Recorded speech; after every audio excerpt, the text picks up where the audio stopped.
अस्सलाम वालेकुम dear students, आपको कनेक्टेड क्लासरूम में दोबारा से वेलकम किया जाता है। मैं आपका इंस्ट्रक्टर मोहम्मद इदरीस जो नए लेक्चर के साथ आपकी स्क्रीन पे मौजूद हूँ। आज हम जो लेक्चर पढ़ेंगे चैप्टर नंबर 14 है। यहाँ पे जो चैप्टर है हमारा वो 14 हमने लिया हुआ है और इसका हम पढ़ रहे हैं हाइड्रोकार्बन्स। आज जो हमने इसका सेकंड पार्ट कवर करना है प्रॉपर्टीज़ ऑफ अल्केन्स। इसमें कुछ हम फिज़िकल प्रॉपर्टीज़ को डिस्कस करेंगे और साथ हम दो रिएक्शंस जिसको हम केमिकल प्रॉपर्टीज़ कहते हैं वो हम इसके साथ डिस्कस करेंगे। टॉपिक आपके सामने है, पेज नंबर 197 और 198 को हम आज डिस्कस करेंगे। तो सबसे पहले हम मूव करते हैं फ़िज़िकल प्रॉपर्टीज़ के ऊपर। तो यहाँ पे मैं लिख रहा हूँ physical properties of alkanes।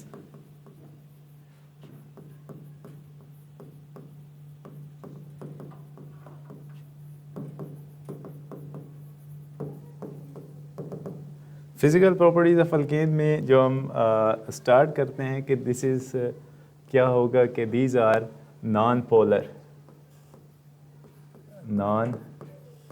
Polar. यहाँ कलर में इसका चेंज कर देता हूँ, white. Non polar in nature. ये क्या होगा? Insoluble in water. Insoluble in water. Reason क्या है कि ये less dense as of water. ठीक है, ये वाटर से कम डेंस होती हैं तो इनसॉल्युबल हो गई। उसके बाद जो alkanes up to 4 carbons,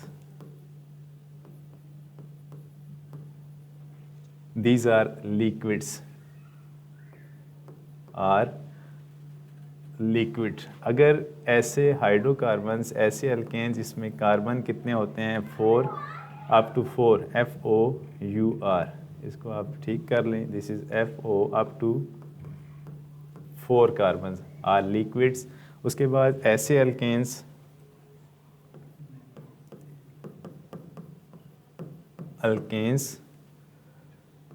from carbon number 5 to 17 are. यहाँ पे मैंने एक चीज़ कर दी है। ये सबसे पहले जो है यहाँ पे दिस इज़ गैस, इसको ठीक कर लें। अल्केन जो हैं वो up to 4 carbon atom, these are gases. और उसके बाद जो कार्बन 5 से 17 पे जाएंगे तो दीज आर लिक्विड्स। और उसके बाद जो हायर अल्केन्स होंगे उनको हम क्या कहेंगे? अब अगर 17 से अब चले जाते हैं उनको हम क्या कहते हैं? Higher alkanes. हायर अल्केन्स का क्या मतलब होगा? अब यहाँ पे जो कार्बन नंबर है, कार्बन नंबर ग्रेटर देन 17। अगर कार्बन 17 से ऊपर चले जाते हैं तो उसको हम क्या कहेंगे? These are solids.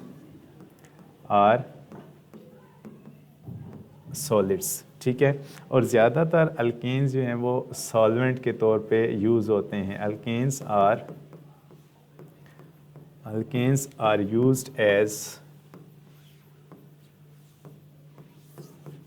Solvent. For example, अगर हम एग्जांपल की बात करें तो हेक्सेन। ठीक है, डिफरेंट चीज़ों को डिज़ोल्व करने के लिए हम अल्केन को एज अ सॉल्वेंट भी यूज़ करते हैं। उसके साथ एक प्रॉपर्टी लिखी है, these are inert in nature. These are inert in nature, कि ये इतनी आसानी के साथ रिएक्शन शो नहीं करेंगे। ये इसकी कुछ प्रॉपर्टीज़ हैं जो हमने यहाँ पे डिस्कस की। अब इसकी हम केमिकल प्रॉपर्टीज़ की तरफ भी मूव करेंगे। इसके साथ क्वेश्चन भी आप नोट कर सकते हैं कि यहाँ पे मैं इसका क्वेश्चन भी लिख रहा हूँ, वो भी आप नोट कर सकते हैं। ये जो थी दीज आर फिज़िकल प्रॉपर्टीज़। अब इसके साथ अगर हम क्वेश्चन लिखते हैं तो क्वेश्चन क्या हो जाएगा कि write down physical properties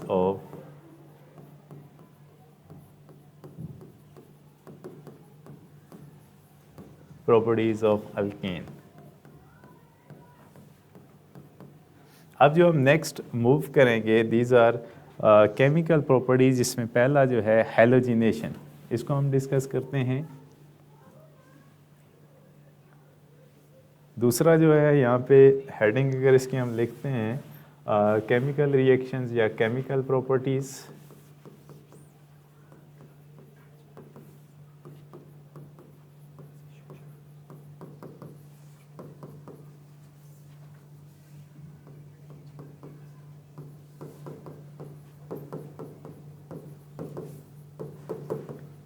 chemical properties of alkane, सबसे पहला जो है this is halogenation.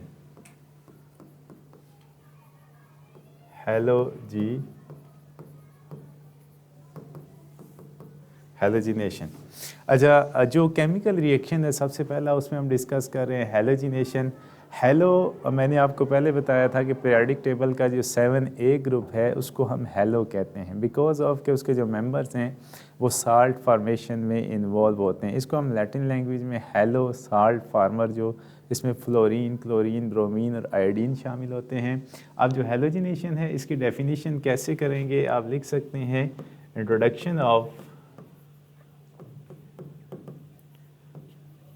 Hello group to alkane is called halogenation.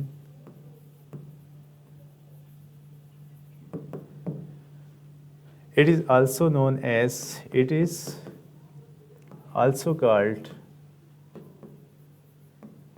substitution reaction. इसको हम दूसरा नाम क्या देते हैं, सब्स्टिट्यूशन रिएक्शन। इसको सब्स्टिट्यूशन रिएक्शन क्यों कहा जाता है, because halogens are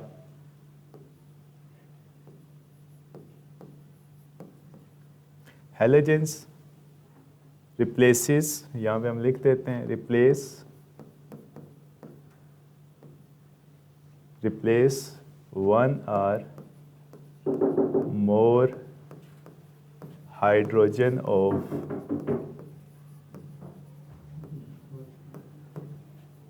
of alkane। ठीक है, कि जो हैलोजन है वो रिप्लेस करता है किसको, हाइड्रोजन को, कि हाइड्रोजन की जगह वो हैलोजन आ जाता है, जिसको हम क्या कहते हैं, सब्स्टिट्यूशन रिएक्शन। के एक ग्रुप जो है वो दूसरे की जगह सब्स्टिट्यूट हो रहा है। अल्केन जो हाइड्रोजन है वो रिप्लेस हो जाएगा हैलोजन से। Halogen replaces one or more hydrogen of alkane. इसको हम एक और नाम भी देते हैं, यहाँ पे मैं एक लिख रहा हूँ, these reactions are photochemical reactions. Photochemical reactions, इसको हम फोटोकेमिकल रिएक्शंस क्यों कहते हैं, as sunlight involves in these reactions। ठीक है, these reaction are photochemical reaction as sunlight involves in these reaction। Photo का मतलब ही होता है लाइट। हम इन रिएक्शंस के अंदर डायरेक्टली या इनडायरेक्टली सनलाइट को इस्तेमाल कर रहे होते हैं। दो तरह के हम इनके केमिकल रिएक्शंस को पढ़ेंगे, एक डायरेक्ट सनलाइट में, एक डिफ्यूज सनलाइट के अंदर। ये जो था सारा इसका इंट्रोडक्शन था, इसकी डेफिनेशन थी। सबसे पहले हैलोजिनेशन होता क्या है, उसके बाद हम इनको सब्स्टिट्यूशन रिएक्शंस भी कहते हैं, उसके बाद ये दीज आर फोटोकेमिकल रिएक्शंस भी होते हैं कि इनमें सनलाइट इन्वॉल्व होती है। उसके बाद जो है अगर हम इसके जाते हैं केमिकल रिएक्शंस के ऊपर, केमिकल इक्वेशन कह सकते हैं। केमिकल इक्वेशन हैलोजेंस की कैसे हो सकती है, पहली जो है डायरेक्ट डिफ्यूज सनलाइट। ठीक है, हम क्या करते हैं, मीथेन को यूज़ करते हैं और उसके साथ ऐड करते हैं Cl2 को, क्लोरीन को। हैलोजिनेशन से अब इस रिएक्शन का नाम क्या बन जाएगा, दिस इज़ क्लोरीनेशन। क्योंकि हम यहाँ पे क्लोरीन को यूज़ कर रहे हैं तो इसका नाम हम क्या रखेंगे, दिस इज़ क्लोरीनेशन। क्लोरीनेशन, ठीक है। अगर आप फ्लोरीन को यूज़ करेंगे तो उसका नाम क्या बन जाएगा, फ्लोरीनेशन। अगर आप ब्रोमीन को यूज़ करेंगे तो उसका नाम क्या हो जाएगा, ब्रोमिनेशन। इस रिएक्शन को जनरली हम हेलो, सारे जो 7A ग्रुप के मेंबर्स हैं इनको हम हेलो कहते हैं, तो addition of halogens this is known as halogenation. अब इसके लिए हम क्या करेंगे, यहाँ पे रिएक्शन प्रोसीड हो रहा है, इसके साथ हम यहाँ पे एक चीज़ रखेंगे सनलाइट, एच फ्रीक्वेंसी, जिसको हम क्या कहेंगे सनलाइट। इसमें क्या होगा कि जो सब्स्टिट्यूशन रिएक्शन कैसे होगा कि यहाँ पे H4 है, अगर मैं कर देता हूँ CH3, एक H की जगह क्या आ जाता है, एक H की जगह क्या आ जाएगा, दिस इज Cl, ठीक है, प्लस क्या हो जाएगा, एक H दूसरे Cl के साथ मिलके क्या बना देगा, HCl। इसको जो हमने स्टार्ट किया था, दिस इज मीथेन, जो प्रोडक्ट बन रहा है दिस इज क्लोरोमीथेन,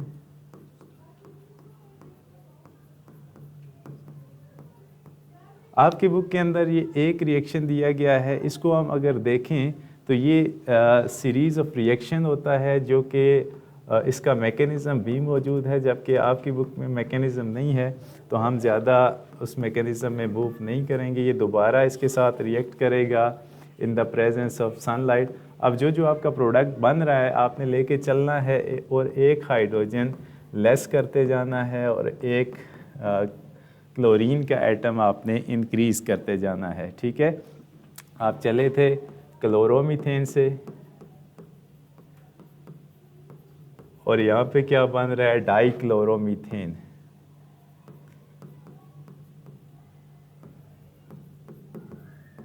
इसी तरह से नेक्स्ट आप चलेंगे डाइक्लोरोमीथेन से। ये रिएक्शन तब तक स्टॉप नहीं करता जब तक सारे के सारे हाइड्रोजन रिप्लेस ना हो जाएं।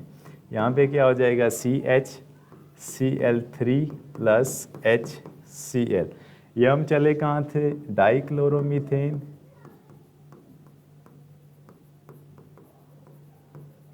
और ये क्या हो जाएगा, ट्राइक्लोरोमीथेन।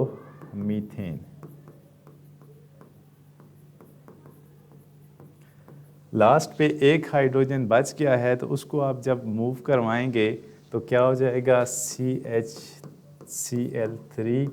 + Cl2 in the presence of diffused sunlight, तो क्या बनेगा, CCl4 + HCl। इसका जो लास्ट पे आप नाम लिखेंगे ट्राइक्लोरोमीथेन,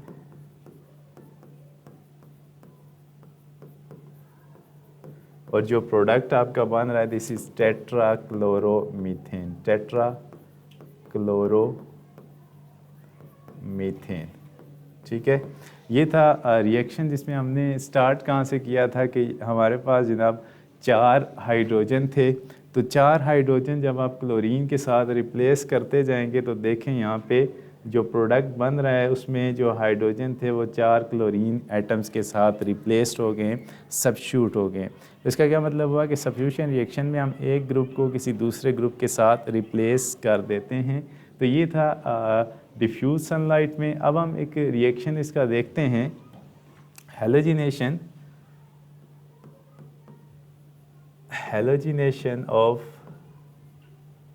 हेलोजिनेशन इसको हम क्या कर सकते हैं, दिस इज, अब मैं लिख भी रहा हूँ कि chlorination of methane in direct sunlight.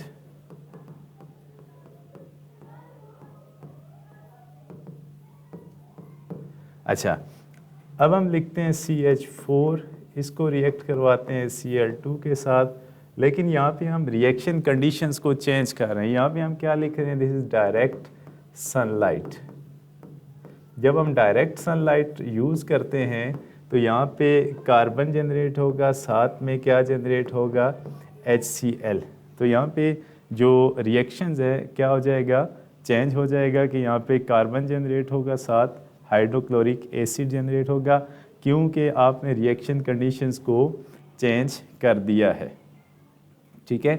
इसको आप बैलेंस भी कर सकते हैं कि यहाँ पे हाइड्रोजन जो हैं वो 4 हैं, तो यहाँ पे आप क्या लगा देंगे, 4, इस क्लोरीन को बैलेंस करने के लिए आप यहाँ पे क्या लगा देंगे 2। अब यहाँ समझने की बात ये है कि डायरेक्ट सनलाइट और डिफ्यूज सनलाइट का क्या मतलब होगा। डिफ्यूज सनलाइट का मतलब है कि जैसे सूरज के आगे बादल आ चुके हैं और वो सनलाइट उस किसी मीडियम से पास होके आ रही है, उसकी इंटेंसिटी इतनी ज़्यादा नहीं है। जब सनलाइट की इंटेंसिटी कम हो जाती है तो उसको हम क्या कहते हैं, डिफ्यूज सनलाइट। और डायरेक्ट सनलाइट का मतलब है कि सूरज जो सोर्स ऑफ लाइट है जैसे सन है, उसके सामने कोई भी ऐसा मीडियम नहीं है, लाइट डायरेक्ट आपके जो सिस्टम आपने रखा हुआ है, रिएक्शन मीडियम है, उसको अप्रोच कर रहा है। तो ये इन दो रिएक्शंस के दरमियान डिफरेंस था, डायरेक्ट सनलाइट और डिफ्यूज सनलाइट। इसको ज़रा हम बुक से भी देख लेते हैं, ये रिएक्शंस कहाँ मौजूद हैं। तो ये हैलोजिनेशन आपका पेज नंबर 197, तो आप देख सकते हैं कि ये एक डिफ्यूज सनलाइट जो कि एक रिएक्शन दिया गया था, इसको मैंने आपके सामने सारे हाइड्रोजन रिप्लेस किए हैं क्लोरीन के साथ। तो ये चीज़ भी आप अपने नॉलेज के लिए, ये आपको हायर क्लासेस में ये रिएक्शन फ़ायदा होगा इसका, अगर आप इस तरह से इसको याद रखेंगे। और पेपर पॉइंट ऑफ व्यू में इसको अगर कोई इस तरह का रिएक्शन आ जाता है तो आप वहाँ पे भी इजीली अटैम्प्ट कर सकते हैं। उसके बाद अगर इसको हम डायरेक्ट सनलाइट में इसी रिएक्शन को लेके जाते हैं तो दोनों रिएक्शंस में फ़र्क होगा इनके प्रोडक्ट्स के अंदर, ठीक है। इसका इसका जो रिएक्शन मैकेनिज़्म होता है उसका नाम भी मैं आपके साथ शेयर कर देता हूँ। This is free radical mechanism. क्योंकि आपकी बुक का हिस्सा नहीं है तो हम इसके स्टेप्स के ऊपर भी नहीं जाएंगे, डायरेक्ट हमने ये रिएक्शन आपके साथ डिस्कस किया है और दिस इज़ इम्पोर्टेंट रिएक्शन। उसके बाद जो है हम इसके क्वेश्चन लिखेंगे और लास्ट रिएक्शन है कंबस्शन रिएक्शन को डिस्कस करेंगे और ये आपका चैप्टर जो है वो क्लोज हो जाएगा। अब इसका जो क्वेश्चन हो सकता है, सबसे पहले यहाँ से क्वेश्चंस क्या हो सकते हैं। सबसे पहले एक क्वेश्चन ये हो सकता है कि डिफाइन हैलोजिनेशन। हैलोजिनेशन, ठीक है। Write down halogenation reaction of. Halogenation हो सकता है तो आप क्या करेंगे, कोई भी हैलोजन ऐड कर सकते हैं और अगर वो आपको बाउंड कर देता है, हैलोजिनेशन रिएक्शन ऑफ मीथेन जो आपकी बुक में मौजूद है, तो आप कोई भी हैलोजन ऐड कर सकते हैं। आपकी बुक के अंदर क्लोरीन है तो आप ब्रोमीन भी यूज़ कर सकते हैं। फ्लोरीन का रिएक्शन इतना आसान नहीं होता, थोड़ा एक्सप्लोसिव रिएक्शन हो जाता है, ठीक है। तो ब्रोमीन और क्लोरीन का जो रिएक्शन है हम लैब में ईज़िली अफोर्ड कर सकते हैं। उसके बाद जो है दूसरा रिएक्शन क्या हो सकता है कि write down reaction of methane with chlorine. अब इसमें दो तरह से आपसे रिएक्शन पूछा जा सकता है। एक क्या हो सकता है इन डिफ्यूज्ड सनलाइट और दूसरा क्या हो सकता है इन डायरेक्ट सनलाइट।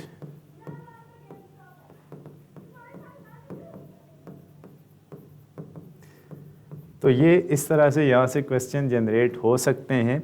अब नेक्स्ट जो है आखिरी जो रिएक्शन है इसका वो हम पढ़ते हैं, कंबस्शन रिएक्शंस। जो दूसरा यहाँ पे रिएक्शन है दिस इज कंबस्शन रिएक्शन।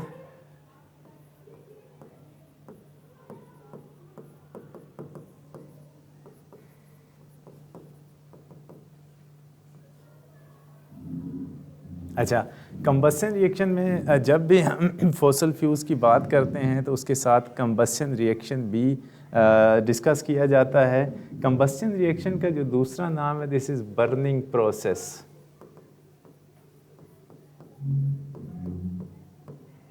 ठीक है, बर्निंग प्रोसेस का क्या मतलब है, जब भी कोई फ्यूल जो है या कोई hydrocarbon in the presence of oxygen burn करता है तो उससे कार्बन डाइऑक्साइड, मॉइस्चर और हीट रिलीज़ होती है।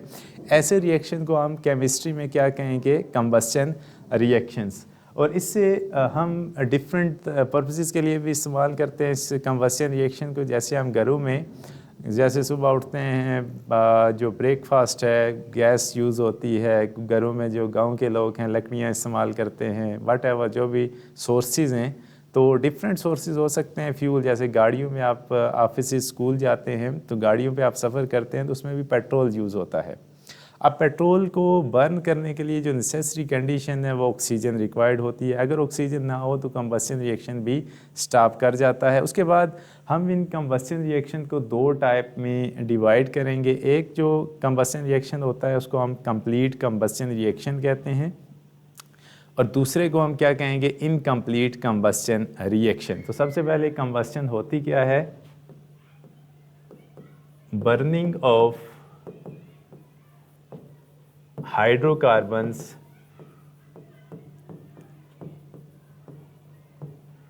in the presence of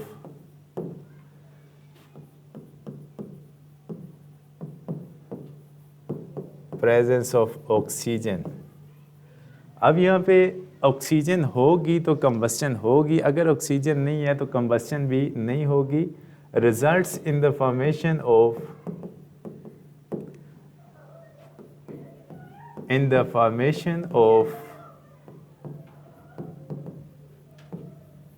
अब इसके प्रोडक्ट्स क्या बन सकते हैं।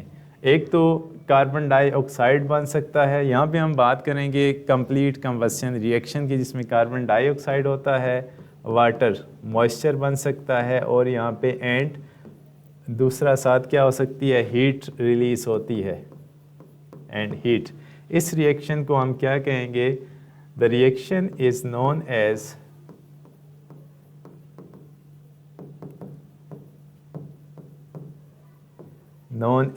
combustion reaction। combustion reaction। अब हम इसको these are of two types। अब इसकी टाइप्स भी मैंने यहाँ पे लिख दी है कि दो तरह के होते हैं। एक को हम क्या कहेंगे, complete combustion, this is complete combustion.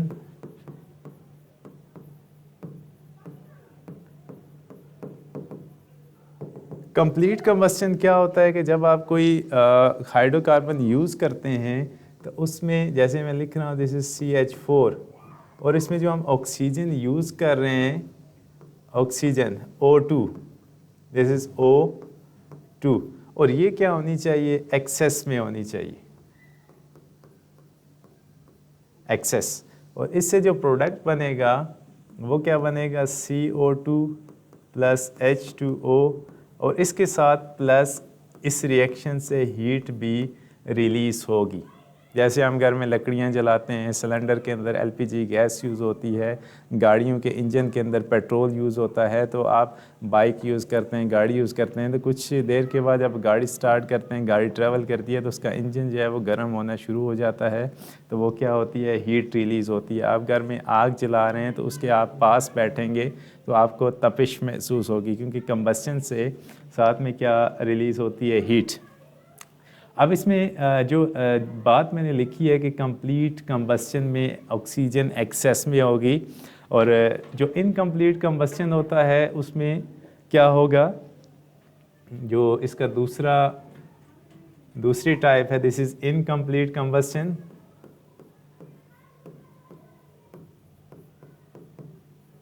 Incomplete combustion, incomplete combustion में क्या होगा कि अगर हम इसी मीथेन को बर्न करते हैं in the presence of oxygen, लेकिन क्या कर देते हैं, ऑक्सीजन की सप्लाई को लिमिट कर देते हैं, तो इससे जो प्रोडक्ट बनता है वो कार्बन डाइऑक्साइड के साथ साथ यहाँ पे एक इंक्रीज चीज़ होती है, जिसको हम क्या लिखेंगे यहाँ पे,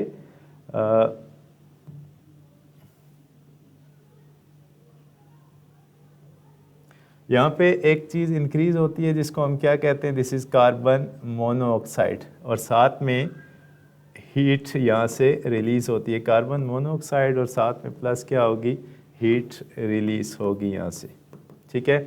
और यहाँ पे जो एक एक्स्ट्रा चीज़ बन रही है कार्बन मोनोऑक्साइड, इसकी कंसंट्रेशन डिक्रीज़ होती जाती है और इसकी कंसंट्रेशन इंक्रीज़ होती जाती है बिकॉज ऑफ के जो ऑक्सीजन है वो लिमिट हो रही है। इसके साथ मैंने आपको एक वाक़या भी सुनाया था, जैसे गांव के लोग होते हैं वो सर्दियाँ भी हैं तो इन दिनों वो क्या करते हैं कि वहाँ पे जहाँ गैस की सहूलियात नहीं होती वो लोग क्या करते हैं कोयला अंगीठी वगैरह कोयले वो गर्म करके अपने कमरे में रख लेते हैं और कमरे को गर्म करने के लिए खिड़कियां दरवाज़े बंद कर देते हैं।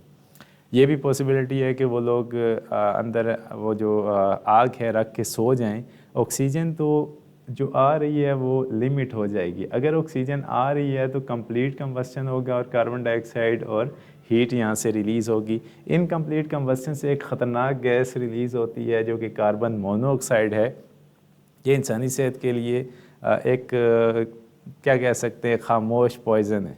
ठीक है, अगर ये बॉडी के अंदर चला जाता है तो डीऑक्सी हीम बना देता है। ठीक है, आपकी बॉडी के अंदर ऑक्सीजन को जज़ब होने से रोकता है। जो हीम है वो कार्बोक्सी हीम की उसके अंदर ऑक्सीजन कम, आपके ब्लड के अंदर ऑक्सीजन जब कम जज्ब होगी तो क्लाटिंग होना शुरू हो जाएगी। क्लाट होगा तो आपका ब्लड जो है वो सर्कुलेशन में उसको प्रॉब्लम होगी, आखिरकार जो है वो मौत वाक़ई हो सकती है। जो लोग सोते सोते उनकी डेथ हो जाती है तो अक्सर रीज़न यही होता है कि वो लोग कोयले वगैरह या इस तरह का कोई सोर्स कमरे में रख लेते हैं जिससे इनकम्प्लीट कंबस्शन हो सकती है। इसका क्वेश्चन आप नोट कर सकते हैं।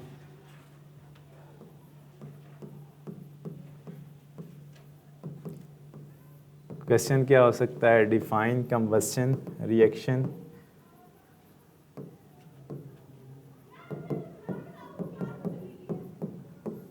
Give its types,